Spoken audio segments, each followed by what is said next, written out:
رايحين فين؟ مفيش، كنا بنتمشى بالعربية. بنتمشى بالعجل. مشوا بالعجل؟ طب بقول لكم احنا هنا برنامج في الشارع اهو، هنسألكم سؤالين ولو جاوبتوا عليهم ان شاء الله تكسبوا معانا فلوس. تمام؟ السؤال الأول بيقول: من هو النبي الذي سيقتل المسيح الدجال؟ سيدنا عيسى. سيدنا عيسى عليه السلام. تمام.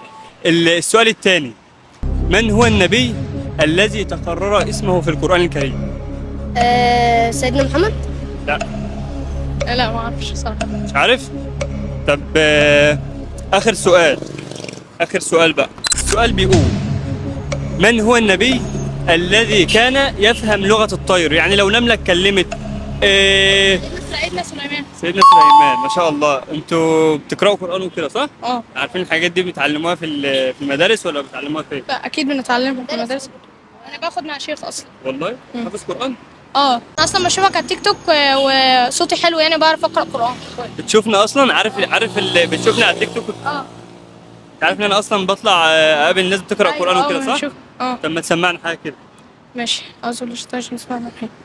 الله لا إله إلا هو الحي القيوم، لا تأخذه سنة ولا نوم، له ما في السماوات وما في الأرض، من ذا الذي يشفع عنده إلا بإذنه، يعلم ما بين أيديهم وما خلفهم، ولا يحيطون بشيء من علمه إلا بما شاء،